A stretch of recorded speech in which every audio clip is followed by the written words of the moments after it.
जो डावाडोल नीति है हमारी चीन के प्रति, ना केवल चीन के प्रति, जो पूरी विदेश नीति की मैं बात कर रहा हूं। अमेरिका ने डांटा तो चीन के पास चले गए, चीन ने डांटा अमेरिका के पास चले गए। कोई बच्चे हो, इधर से डांट पड़ी उधर चले गए, मम्मी ने डांटा पापा के पास चले गए, पापा ने डांटा मम्मी के पास चले गए, दोनों ने डांटा नाना नानी के पास चले गए, दादा दादी के पास। क्या मजाक बना रखा है साहब आपने? ये विदेश नीति है, इसको गंभीरता से लीजिए। ये हम बार बार कहते आए हैं। हमें कहेंगे साहब चीन के झालरों को बैन कर दो, मत खरीदो चीन के झालरों को, और खुद इलेक्ट्रॉनिक क्षेत्र में उनका निवेश मांगेंगे, धौलेरा में उनको जमीनें देंगे। जिस व्यक्ति को तमिल भाषा से नफरत है, प्रधानमंत्री की बात कर रहा हूं, वो जब मुख्यमंत्री थे गुजरात के, तो गुजरात के करिकुलम में, स्कूल के करिकुलम में मैंडरिन भाषा की बड़ी हिमायत करते थे कि साहब गुजरात के बच्चों को मैंडरिन सीखनी चाहिए। तमिल नहीं होना चाहिए, उर्दू तो छोड़ ही दीजिए, मैंडरिन सीखनी चाहिए। भाई क्या रिश्ता है आपका चीन से कि गुजरात के बच्चे मैंडरिन सीखें? क्या रिश्ता है आपका चीन से कि हमें कहते हैं कि झालर मत खरीदो और जम्मू कश्मीर में स्मार्ट मीटर डोंगफैंग नाम की कंपनी से खरीद लेते हैं जो ब्लैक लिस्टेड है? चीन आपके मैप बदलता है, आप बदला ऐप से लेते हो, साहब ऐप बैन कर दो। ये क्या है? मजाक समझ रखा है। चीन आपके फर्टिलाइजर रोक देता है, गांवों में लोग मरे हैं। चीन आपके रेयर अर्थ बेचना आपको बंद कर देता है। कितना नुकसान भारत को उसका झेलना पड़ा।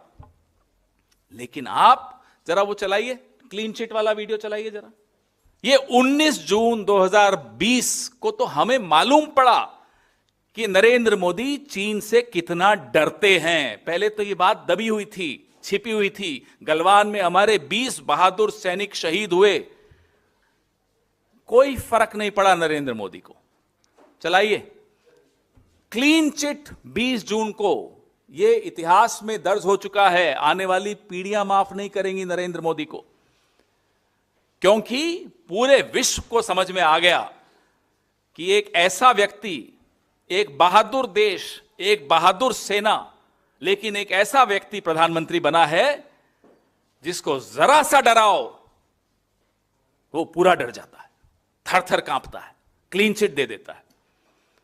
एक ऐसा व्यक्ति इस देश का प्रधानमंत्री बन गया है जिसकी तारीफ कर दो माय फ्रेंड नरेंद्र मोदी, कह दे डोनाल्ड ट्रंप, बिछ जाते हैं साहब, पूरे के पूरे बिछ जाते हैं। कोई तारीफ कर दे तो उनकी गुलामी कर देंगे, कोई डरा दे तो हाथ आगे बांध करके सर झुका के खड़े हो जाएंगे। ये बात जब तक राज थी ना, तब तक तो ठीक थी। अब ये राज जब खुल गया, चलाइए जरा, मैं थोड़ा चुप होता हूं, पहले ये सुनिए, वॉल्यूम करिए। न ही कोई गुस्सा हुआ है, न ही हमारी कोई पोस्ट किसी दूसरे के कब्जे में है। ये ऐतिहासिक शब्द हैं। इन शब्दों को सुनने के बाद हम सबका सर उन शहीद सैनिकों के लिए झुक गया कि आपने अपनी जान बलिदान कर दी और ये देश का प्रधानमंत्री। ये बार बार सुनना चाहिए आपको, रोज रात को सुनकर सोना चाहिए ताकि सुबह खून में उबाल आए और आप पत्रकारिता कर सकें, आपके मालिक कुछ भी चाहें।